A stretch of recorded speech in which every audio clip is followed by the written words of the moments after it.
আলাইকুম।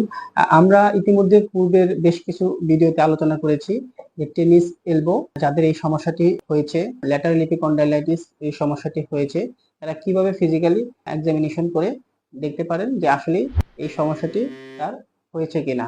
তো আমরা মূলত এই টেনিস এলবো বা ল্যাটারাল এপিকন্ডাইলাইটিস এর জন্য বেশ কিছু ফিজিক্যাল এক্সামিনেশন বা প্রসিডিউর এই ধরনের টেস্ট নিয়ে বিগত ভিডিওতে আলোচনা করেছি। আজকে যে টেস্ট নিয়ে আলোচনা করব সেটি হচ্ছে মিলস টেস্ট। এই একটি টেস্টের মাধ্যমে আপনি বুঝতে পারবেন আপনার টেনিস এলবো বা ল্যাটারাল এপিকন্ডাইলাইটিস এই ধরনের সমস্যা হয়েছে কিনা।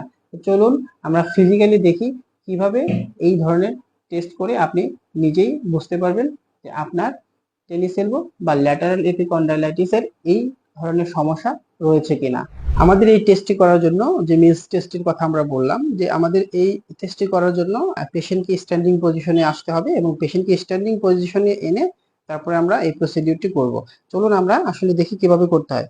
পেশেন্ট প্রথমে এরকম স্ট্যান্ডিং পজিশনে থাকবে। আফটার দ্যাট তার ফোরআর্ম এবং যে ল্যাটারাল এপিকন্ডাইল থাকে এটাকে আমরা প্রথমে ফিক্সড করব। ফিক্সড করার পরে আমাদের যে ফোরআর্ম থাকবে সেটাকে আমরা সম্পূর্ণ প্রোনেট করব।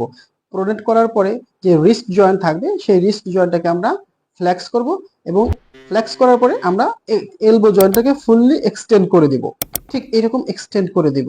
এক্সটেন্ড করলে ঠিক পেশেন্ট এই রিজনে বা এই এরিয়াতে তীব্র ব্যথার অনুভব করবেন এবং এই টেস্টের মাধ্যমে আমরা মূলত বুঝতে পারবো তিনি টেনিস এলবো বা ল্যাটারাল এপিকন্ডাইলাইটিস এই সমস্যায় ভুগছেন। ধন্যবাদ সবাইকে। নিয়মিত এই ধরনের ভিডিও পেতে আমাদের চ্যানেলটি সাবস্ক্রাইব করে রাখবেন এবং পাশাপাশি আমাদের ফেসবুক পেজে লাইক এবং কমেন্টস দিয়ে আমাদের পাশেই থাকবেন। ধন্যবাদ সবাইকে। আসসালামু আলাইকুম ওয়া রাহমাতুল্লাহ।